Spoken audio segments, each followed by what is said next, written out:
এই ব্যাপারে খুবই বেশি সতর্কতা আছে, যে আল্লাহ নবী বলেছেন, মুসলিম শরীফে বর্ণনা আছে, লা ইয়াদখুলুল জান্নাতা কাতিউন, যে ব্যক্তি আত্মীয়তার সম্পর্ক নষ্ট করে কেটে ফেলে সে ব্যক্তি জান্নাতে প্রবেশ করবে না। এই হাদিসতে সরাসরি ধমক দেওয়া হয়েছে, জান্নাতে প্রবেশ করাই যাবে না। আমরা হজ কেন করি? কারণ হজের প্রতিদানেই হলো জান্নাত পাওয়া। যদি আমি জান্নাতেই প্রবেশ করতে না পারি তাহলে সেই হজ দিয়ে আমার কি হবে? তো এই জন্য হজে আপনি অবশ্যই যাবেন, কিন্তু তার আগে যত অমীমাংসিত বিষয়গুলো আছে সেগুলোকে মীমাংসা করে যাওয়া, লোন ইত্যাদি থাকলে সেগুলোকে আদায় করে যাওয়া। আত্মীয়তার সম্পর্ককে আমরা বেশি নষ্ট করে থাকি সামান্য জেদ, সামান্য রাগ ইত্যাদির কারণে, দুনিয়ার বিভিন্ন বিষয়ের কারণে মনোকষ্ট থেকে আত্মীয়তা আমরা নষ্ট করি। আল্লাহ নবী খুবই খুবই সতর্ক করেছেন যে এটা কোনোভাবেই নষ্ট করা যাবে না। কাজেই এই প্রশ্নকারীকে আমরা যেভাবে বলছি, সেই সাথে সকল ভাই এবং বোন এবং সকল দর্শক যারা হজে যাওয়ার জন্য নিয়ত করেছেন, কোনো মুসলমানের সাথে, কোনো অমুসলমানের সাথে, কোনো আত্মীয়ের সাথে যদি সম্পর্কের কোনো অবনতি থাকে, অবশ্যই আপনি মীমাংসা করে সুন্দর মনে সুন্দরভাবে আপনি যাবেন। কারণ হজ আমাদেরকে নতুন জীবন দেবে। নতুন জীবন হোক কালিমা মুক্ত, নতুন জীবন হোক দ্বন্দ্ব মুক্ত, নতুন জীবন হোক হিংসা মুক্ত, পবিত্র এবং পরিচ্ছন্ন। জি, বোনের সাথেই আরেক বোন একটা ইমিডিয়েট প্রশ্ন করে, খুব জরুরি। উনি যেটা বলছেন যে ওনার নানা ৭২ বছর বয়সে বাংলাদেশে আছেন এবং খুব সুন্দর তেলাওয়াত করতেন, খুব সুন্দর অনেকগুলো আয়াত মুখস্থ, পারা মুখস্থ ছিল, কিন্তু এখন উনি নামাজও পড়তেন, কিন্তু এখন অনেকটা মানে হাফ সেন্সলেসের মতো নামাজ পড়েন, বাট দেখা যাচ্ছে 4 রাকাতের জায়গায় 2 রাকাত পড়তেছেন। তো এখন ওনার এই নামাজগুলো হবে কিনা? উনি কিন্তু মানে নামাজ পড়ে ফেলেন অবচেতন মনে। তো এখন এটা কতটুকু ওনার জন্য ঠিক আছে, বা ওনার এই নামাজগুলো মাফ হবে কিনা? সরাসরি কোরআনের আয়াত দিয়ে আমরা এই উত্তর দিতে পারি, লা ইউকাল্লিফুল্লাহু নাফসান ইল্লা উসাহা। একজন মানুষের সাধ্য অনুযায়ী আল্লাহ পাক তার শরীয়তের বিধান তার উপর চাপিয়ে দেন। সাধ্যের বাইরে কোনো দায়িত্ব তার উপর চাপিয়ে দেন না। একজন মানুষের সেন্স যতটুকু কাজ করে, বিবেক বিবেচনা যতটুকু কাজ করে, শারীরিক শক্তি যতটুকু, ততটুকুই তাকে আল্লাহর বিধান পালন করতে হবে। যেহেতু তিনি খুব বয়স্ক হয়ে গেছেন, তার পুরোপুরি হুঁশ থাকে না, অথবা অর্ধেক থাকে অর্ধেক থাকে না, নামাজের রাকাতে গুলিয়ে ফেলেন, এটা তার তো ইচ্ছাকৃত না। তাকে আল্লাহ যতটুকু ক্ষমতা দিয়েছেন এখন সেই পরিমাণেই আল্লাহ তার থেকে রিপ্লাই চাবেন। যেহেতু তিনি আদায় করছেন নামাজ, অবশ্যই আল্লাহর কাছে তিনি অনেক সওয়াব পাবেন, এবং যে ভুল ত্রুটি যদি হয়ে থাকে অনিচ্ছাকৃত, সেগুলোকে আল্লাহ ক্ষমা করে দেবেন। লা তুআখিজনা, আমরা আল্লাহর কাছে এই দোয়া করি, রব্বানা লা তুআখিজনা ইন নাসিনা ওয়া আখতানা। হে আল্লাহ, আমরা যদি ভুল করি, অনিচ্ছাকৃত ভুলে যাই, সেই বিষয়গুলো থেকে তুমি আমাদেরকে শাস্তি দিও না। আল্লাহ আমাদেরকে এই দোয়াটি শিক্ষা দিয়েছেন, কাজেই আল্লাহ পাক আমাদেরকে নিশ্চয়ই এর জন্য শাস্তি দেবেন না। হ্যাঁ, আরেকটা বিষয় হচ্ছে, অনেকেই এই প্রশ্নটা করেন যে ওখানে তো কোরবানি দিতেই হয়, এরপরে বাংলাদেশে বা অন্য জায়গায় কোরবানি দেওয়াটা তো দিতে হবে কিনা, এই প্রশ্নটা অনেকেই করেন। যারা হজ করতে যাবেন, হজ্জে তামাত্তু যারা করবেন, হজ এবং উমরা দুইটাই পালন করবেন, হজ্জে কেরান যারা করবেন, হজ এবং উমরা দুটিই পালন করবেন, তাদেরকে অবশ্যই সৌদি আরবে মক্কাতে উমরা কোরবানি করতে হবে। তাদেরকে শুকরিয়া হিসেবে, আল্লাহ শুকরিয়া হিসেবে কোরবানি আদায় করতে হবে। যারা গরিব, একান্ত কোরবানি করার ক্ষমতা সেখানে গিয়ে তাদের নেই, তাদেরকে 3টি রোজা হজের সময় রাখতে হবে, এবং দেশে নিজের বাড়িতে এসে আরও 7টি রোজা রেখে 10টি রোজা পরিবর্তন কোরবানির পরিবর্তে দিতে হবে। কিন্তু যারা সেখানে থাকবেন, উমরা করার, কোরবানি করার সামর্থ্য আছে, অবশ্যই কোরবানি করাটা তাদের জন্য ওয়াজিব। যেহেতু তারা সেখানে কোরবানি করছেন, কাজে আবার দেশে কিংবা নিজের বাড়িতে কোরবানি তাদের পক্ষ থেকে করাটা দরকার নেই। তবে তিনি যদি করতে চান আর একটি কোরবানি দেশে কিংবা বাড়িতে, তাতে কোনো আপত্তি নেই, তবে ওয়াজিব কোরবানি সেটা আদায় হয়ে যাবে সেখানে। এটার সাথে অনেকেই মানে টাকা, গরুর পরিবর্তে বা ছাগলের পরিবর্তে টাকা দিয়ে দিতে চায়, এটা কি ঠিক আছে কিনা? এটা তো কোরবানির ক্ষেত্রে আমাদেরকে মনে রাখতে হবে যে এটা ওয়াজিব কোরবানি, সেটা অবশ্যই কোরবানির মাধ্যমেই আমাদেরকে আদায় করতে হবে। এখানে এই যুক্তি ব্যবহার করা যাবে না যে আমরা কোরবানি না দিয়ে গরিবদেরকে সেই পরিমাণ টাকা দিয়ে দিই, না, এখানে এই লজিক না। কোরবানি করাটাই, কারণ অনেক মানুষ এমন আছে যে গোস্ত খাওয়ার সামর্থ্য থাকে না, তো কোরবানির উপলক্ষে আল্লাহ পাক অনেক মানুষের গোস্ত খাওয়াচ্ছেন, এটা আল্লাহর এক পর্ব। কিন্তু সাদকাতুল ফিতির, যাকাত, নফল সাদকা ইত্যাদির মাধ্যমে তো আপনি টাকা দিতে পারছেন, কিন্তু কোরবানির মাধ্যমে আপনাকে গোস্তই দিতে হবে, অর্থাৎ জবাই করতে হবে কোরবানির সওয়াব পাওয়ার জন্য। হ্যাঁ, নফল কোরবানি না করে কেউ যদি চিন্তা করেন যে আমি নফল কোরবানির দরকার কি, আমি তার পরিবর্তে ওই পরিমাণ টাকা আল্লাহর রাস্তায় সাদকা করে দিই, সেটা করতে পারেন। কিন্তু ওয়াজিব কোরবানি যেটা, সেটার জন্য কোরবানিই করতে হবে, সেটার বিকল্প টাকার মাধ্যমে আদায় হবে না। জি, আমরা কলে চলে যাচ্ছি, অনেকক্ষণ ধরে কলার ওয়েট করছেন, দেখি কে আছেন। আসসালামু আলাইকুম। Hello. আসসালামু আলাইকুম বোন, আপনার প্রশ্ন বলেন। Assalamu alaikum. জি, ওয়ালাইকুম আসসালাম। Yeah, I'd like to know the meaning of 3 names. 3 names. Yeah. Okay. So the name is Aryan. Aryan, Yeah, and the other name Abiyan Abiyan, and Riyadh. Abiyan and Riyadh, yeah? Yeah. Also, you see the name Aryan. Mm-hmm. Is it a Muslim name? Could you just clarify that? I think Sheikh will clarify that, inshallah. Thank you, sister, for asking question about the Thank you. name. We don't reply for one name, but you are asking about 3 names. আমরা তো একটি নামের উত্তরেই দিতে চাই না, সেখানে 3টি নামের উত্তর এইটা থেকে চয়েস করবে। চয়েস করবে। Aryan, the word is, it seems the Arabic word, but this Hamza and Ain, the pronunciation in English is same, Aryan, Aryan. But if it is Aryan or Oriyan, this is the wrong name. The meaning is not good meaning, but I don't know what is the meaning if it is with Hamza, Aryan, or whether the word is available or not. So Abiyan, can you ask me through email, then I can check for you on the name of the meaning of these names, whether they are Arabic words or not. Please send an email to us mentioning the correct spelling of the words. Jazakillah. Yes, sister, I think you can do so, inshallah. If you just send us an email at jibonjikasha@ntvgv.com, which is just underneath here, so we can reply you, inshallah. আমরা পরবর্তী কলে যাচ্ছি, দেখি কে আছেন। আসসালামু আলাইকুম। আসসালামু আলাইকুম। জি, আসসালামু আলাইকুম। আনফরচুনেটলি আমরা দোয়াতে চলে যেতে হবে। তার আগে আমাদের বেশ কিছু প্রশ্ন আছে। ভয়েস মেইলে অনেক প্রশ্ন আছে। ভয়েস মেইলে অনেকগুলো প্রশ্ন রয়ে গেছে। যেহেতু ইমেল থেকে কিছু উত্তর দেওয়া হয়েছে, ভয়েস মেইলের ভাই বোনদের জন্য আমরা কিছুটা একটা সময় দিয়ে দিই। একজন ভাই জানতে চেয়েছেন তার আত্মীয় স্বজনদের মধ্যে কেউ কাদিয়ানি আছে এবং তিনি জিজ্ঞাসা করতে চান যে তারা কি মুসলিম কিনা।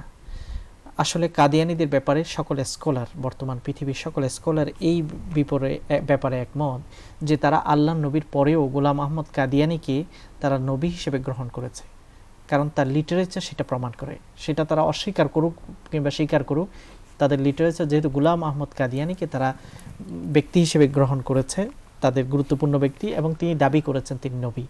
সেই হিসেবে নবীকে মুহাম্মদুর রাসূলুল্লাহ সাল্লাল্লাহু আলাইহি ওয়াসাল্লামকে যারা শেষ নবী হিসেবে বিশ্বাস করবে না, তারা ঈমানদার নয়, তারা মুসলমান নয়। তবে আত্মীয় হিসেবে তাদের সাথে আত্মীয়তার সম্পর্ক রাখা যেতে পারে, তবে এমনভাবে রাখতে হবে যাতে করে নিজেদের ঈমানে কোনো সংশয় তৈরি না হয়। এই ধরনের আত্মীয় স্বজন যদি কোনো গিফট আপনাকে দেয়, আপনি গ্রহণ করতে পারেন, কোনো অসুবিধা নেই, কারণ আল্লাহ নবী নন মুসলিমদের থেকে গিফট গ্রহণ করেছেন, এটা প্রমাণিত আছে। কাজেই নন মুসলিম রিলেটিভস যদি কাউকে গিফট দেয়, উপহার দেয়, সেটা গ্রহণ করা যায়। এবং আপনিও যদি তাদের মধ্যে যারা গরিব আছে তাদেরকে সহযোগিতা করতে চান, আর্থিক সহযোগিতা করতে পারেন, তবে যাকাতের পয়সা তাদেরকে দেয়া যাবে না। আপনি জিজ্ঞাসা করেছেন কাদিয়ানি যারা আত্মীয় স্বজন তাদেরকে যাকাতের পয়সা দেয়া যাবে কি না। না, আত্মীয় স্বজন হলেও অমুসলিমদেরকে যাকাত থেকে দেয়া যাবে না। হ্যাঁ, নিজের মূল সম্পদ থেকে আপনি তাদেরকে সহযোগিতা করতে পারেন, সেটা নাফল সাদকা হিসেবে আপনি সওয়াব পাবেন। একজন ভাই সাইদুর, তিনি বার্মিংহাম থেকে জানতে চান, তিনি এই দেশে আছেন কিন্তু তার মা বাংলাদেশে তার জন্য একজন পাত্রী ঠিক করেছে, এখান থেকে বসে তিনি বাংলাদেশে বিয়ে করতে পারবেন কিনা। হ্যাঁ, যেহেতু এখন খুব অত্যাধুনিক কমিউনিকেশন আছে, কাজে এক দেশ থেকে আরেক দেশে যদি সাক্ষীরা উপস্থিত থাকে, লাউড স্পিকারের মাধ্যমে হয় এবং কোনো রকম সন্দেহ না হয় কণ্ঠ চিনার ক্ষেত্রে, তাহলে টেলিফোন ইত্যাদির মাধ্যমেও আপনি আগদে রাখা এই দেশ থেকে করতে পারেন, তাতে আপত্তি নেই। একজন বোন জানতে চান যে স্বামীর আগে স্ত্রী যদি হজ করে এটা গুনাহ হবে কিনা। এটা গুনাহ হবে না যদি স্বামী তাকে অনুমতি দেন এবং স্ত্রীর উপর হজও ফরজ হয়ে গেছে, তখন স্বামীর থেকে অনুমতি নিয়ে তিনি অবশ্যই আদায় করতে পারবেন। স্বামীর আগে স্ত্রী আদায় করলে কোনো গুনাহ হয় না। যেমন আজান হয়ে গেছে, এশার আজান হয়ে গেছে, এখনো স্বামী নামাজে যায়নি, স্ত্রী যদি আগে আদায় করে ফেলে এশার নামাজ, তার নামাজে তেমন কোনো গুনাহ হবে না। একইভাবে হজও তো ফরজ, স্বামী হজ যেতে পারেনি, স্ত্রী আগে গিয়ে করে নিয়েছেন, তাহলে সেটা আদায় হয়ে যাবে। তবে এটা যেন ঝগড়াঝাটির মাধ্যমে যেন না হয়। সামাজিক পারিবারিক বন্ধনকে সুরক্ষা করাটাও কিন্তু গুরুত্বপূর্ণ একটি দায়িত্ব আমাদের। একজন বোন জানতে চান মেকআপ করে নামাজ পড়া যাবে কিনা। আপনি যেসব প্রসাধনী ইউজ করছেন, যেসব সামগ্রী, সেগুলো দিয়ে পড়া যাবে কিনা কয়েকটা শর্ত আছে। এক নম্বর হলো সেটা হালাল কিনা, পাক কিনা। কারণ অনেক প্রসাধনীর ইনগ্রেডিয়েন্টস আপনাকে পড়ে দেখতে হবে সেখানে নাপাক কোনো উপাদান আছে কিনা। যদি নাপাক উপাদান থাকে তাহলে নাপাক নিয়ে তো আপনি নামাজ আদায় করতে পারছেন না। আর যদি সেটা পাক হয় এবং অজু করার পরে আপনি পরিধান করেছেন, প্রসাধনী ব্যবহার করেছেন, যেটার কারণে আপনার অজুর কোনো অসুবিধা হচ্ছে না, তাতে নামাজের কোনো অসুবিধা নেই। যেমন আপনি অজু করে নিয়েছেন, তারপরে কিছু হালাল পবিত্র প্রসাধনী ইউজ করেছেন, কোথাও গেলেন, সেখানে নামাজের সময় হয়ে গেছে, আপনি ওই অবস্থায় নামাজ আদায় করতে পারেন। কিন্তু এমন প্রসাধনী যদি ইউজ করেন যেটার কারণে অজু করলেও পানি চামড়াতে লাগবে না, এরকম যদি কোনো প্রসাধনী থাকে, যেমন খুব মোটা করে আপনি লিপস্টিক দিয়েছেন যেটা ঠোঁটকে ভিজাচ্ছে না, অথবা এরকম যদি অন্য কোনো প্রসাধনী থাকে, তাহলে নামাজ সেটা দিয়ে হবে না। এই জন্য কী ধরনের মেকআপ আপনি করছেন, প্রসাধনী ইউজ করছেন, সেটা আপনাকে দেখতে হবে। একজন ভাই তিনি মানি ট্রান্সফারের ব্যবসা করছেন, হালাল ব্যবসার নিয়তে তিনি মানি ট্রান্সফারের ব্যবসা শুরু করেছেন, কিন্তু অনেকে আছে যে মানি ট্রান্সফার করার জন্য যে আইডি দিতে হয়, তো অনেকে আইডি দিতে চান না। এই অবস্থায় এই টাকা পাঠানো কি হালাল হবে কিনা? অবশ্যই এই দেশের নিয়ম কানুন আইনগুলোকে মেনেই আপনাকে মানি ট্রান্সফার করতে হবে। কেউ যদি দিতে না চায় তাহলে তার পয়সা আপনি পাঠাবেন না। কারণ যেটা শরীয়তের লিগেলি যেটা কথা আমাদেরকে এখানে অন এয়ারে বলতে হবে সেটা এটাই যে এই দেশের আইনকে ফলো করেই আমাদেরকে সকল ব্যবসা বাণিজ্য করতে হবে। কারণ আমরা এই শর্তে এই দেশে এসেছি, যারা ভিসা নিয়ে এসেছেন তারাও আমরা এই দেশের আইনকে মেনে নেব বলে ওয়াদা করেছি। আবার যারা এই দেশে পার্মানেন্ট কিংবা ব্রিটিশ হয়েছেন তারাও কিন্তু শপথ করেছেন এই দেশের আইনকে মানতে হবে। কাজেই আইন ভঙ্গ করা যাবে না কোনোভাবেই। আমাদের মনে হয় দোয়াতে চলে যেতে হবে। আচ্ছা, দোয়াতে যাওয়ার আগে গত সপ্তাহে একজন বোন ভয়েস মেইলে 3-4 বার ফোন করে খুব কান্নাকাটি করেছেন। তার বাচ্চার জন্য তিনি দোয়া চেয়েছেন। সম্ভবত চোখের কোনো অসুবিধা আছে, বিশেষত যারা হজে যাচ্ছেন এই বোন তাদের সকলের কাছে দোয়া চেয়েছেন তার বাচ্চার জন্য। আপনারা সকলে দোয়া করবেন, আমরাও দোয়া করছি এবং আজকের দোয়া তার জন্য আমরা নিবেদিত করছি। আল্লাহ পাক যেন তার অসুস্থ বাচ্চাকে যেন শিফা দান করেন। আল্লাহ পাক তার যে মায়ের কান্নাকে যেন শুনেন এবং ওই কান্নার কারণে আল্লাহ যেন তার দয়ার উদ্রেক ঘটান এবং তার উপর রহমত করে তাকে পরিপূর্ণভাবে চক্ষু শক্তি দান করেন, দৃষ্টি শক্তি দান করেন এবং অন্যান্য সকল রোগগুলোকে বিদরিত করেন। আজকে যে দোয়াটি সেটা হলো হজের ব্যাপারেই, যেহেতু এই দোয়াটি আরাফার ময়দানে বেশি পড়তে হয়, এই দোয়াটি আবার আমরা স্ক্রিনে ইনশাল্লাহ আপনারা দেখতে পাবেন। এই দোয়াটি আমরা সকলে শিখব, আর যারা হজে যাব না তারাও এটা শিখব। প্রতিদিন যদি কেউ 100 বার এই দোয়াটি পড়ে, এই তাসবিহটি, এই কালিমাটি পড়ে, তখন আল্লাহ পাক তার 100টি সওয়াব দান করেন, 100টি গুনাহ মাফ করেন এবং 10টি গোলাম আজাদ করলে, আগের যুগে একটি গোলাম অনেক দাম ছিল, অর্থাৎ অনেক অনেক পাউন্ড আজাদ সাদকা করার সওয়াব তিনি পাবেন। এটা হলো লা ইলাহা ইল্লাল্লাহু ওয়াহদাহু লা শারীকা লাহু লাহুল মুলকু ওয়া লাহুল হামদ ওয়া হুয়া আলা কুল্লি শাইইন কাদির। কাজে আজকে থেকে আমরা এটা সকাল এবং সন্ধ্যায় বা দিনের যে কোনো সময় 100 বার পড়ার জন্য চেষ্টা করব। লা ইলাহা ইল্লাল্লাহু ওয়াহদাহু লা শারীকা লাহু। প্রতিটি নামাজের পরে অন্তত একবার কিংবা 10 বার আদায়ের কথাও হাদিসে প্রমাণিত আছে। আল্লাহ ছাড়া কোনো মাবুদ নেই, আল্লাহ এক, তার সাথে কোনো পার্টনার কিংবা শরীক নেই, সকল রাজত্ব তার, সকল প্রশংসা তার, তিনি সকল বিষয়ের উপর শক্তিশালী। ঈমান এবং একত্ববাদের এই ঘোষণা আমরা হজেও দেব, আর যারা হজে যাব না এখানে থাকবো তারও এটা আমরা পড়ার চেষ্টা করব। আল্লাহ আমাদের সকলকে তার একত্ববাদকে গ্রহণ করার এবং তার কাছে নিজেকে অবনত করার যেন তৌফিক দান করেন। আমিন। জি, অসংখ্য শুকরিয়া শেখ, ধন্যবাদ সময়ের জন্য। প্রিয় ভাই বোনেরা, আমরা আজকের প্রোগ্রাম শেষ করতে যাচ্ছি। আজকের যে চমৎকার বিষয়গুলো আলোচনা হয়েছে, বিশেষ করে যেহেতু হজ আমাদের একদম কাছাকাছি চলে এসছে, হজের বিষয় এবং যারা হজে যাচ্ছেন, আমাদের জীবন জিজ্ঞাসা থেকে আপনাদের কাছে প্রত্যাশা এবং কামনা সেটা হচ্ছে এই হজ যেন আমাদের ইসলামকে পরিপূর্ণভাবে আঁকড়ে ধরার জন্য হয়। হজ হজে গেলাম, আগে যে মানুষটি ছিলাম হজে আসার পর আমি সেই মানুষটি রয়ে গেলাম, তাহলে এই হজ আসলেই আপনার জীবনের জন্য বা এই সোসাইটির জন্য কোনো অর্থ বহন করে না। এই হজ যদি এমন হয় যে মানুষটি হজে গেল, তার আগে যে মানুষটি ছিল সে সম্পূর্ণ পাল্টে একজন পরিপূর্ণ ইসলামের ধারক এবং বাহক হয়ে গিয়েছেন, তাহলে এই হজ আপনার জন্য এবং সমাজের জন্য, আপনার পরিবারের জন্য একটি অ্যাসেট হবে, একটি সম্পদ হবে, একটি অনুকরণীয় দৃষ্টান্ত হবে। এরকম যেন হয়, আমরা আল্লাহর কাছে সেই দোয়া করছি। আর যারা বিশেষ করে হজ যেতে পারছেন না, তারা যেন আল্লাহর কাছে এই দোয়া করছে, তারা যেন হজ পালনের সমর্থ হয়। আল্লাহ যেন সবাইকে সেই তৌফিক দান করেন, তার হাবিবকে জিয়ারত করতে পারি, তার ঘরকে জিয়ারত করতে পারি আমরা সবাই মিলে। আল্লাহর কাছে সেই দোয়া কামনা করে আমরা আজকের প্রোগ্রাম এখানে শেষ করছি। আশা করছি আগামী প্রোগ্রামে ইনশাআল্লাহ আবারও দেখা হবে।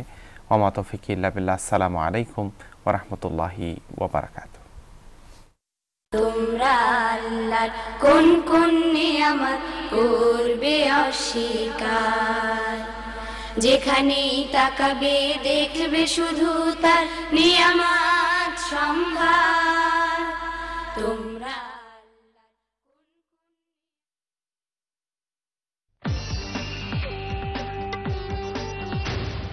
এরপর দেখবেন কিছু কথা কিছু গান, সৌজন্যে নেটকো।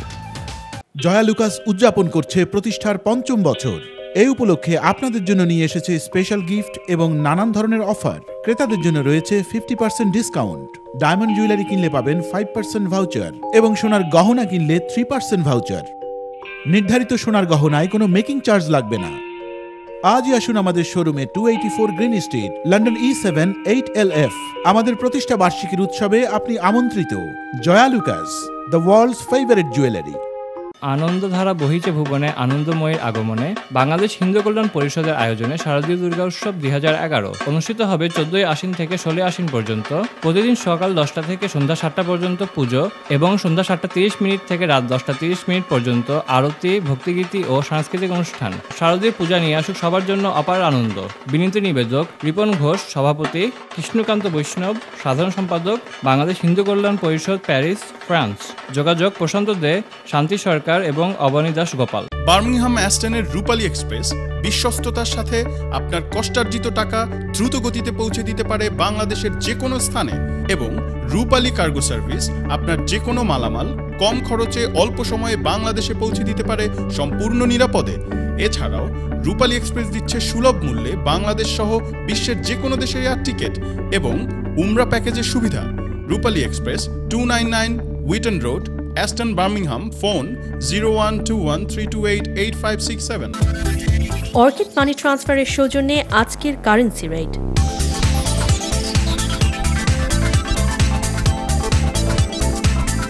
যত বেশি কথা তত কম রেট। বিস্তারিত জানতে আজই বাংলা ট্র্যাকারে রেজিস্ট্রেশন করুন।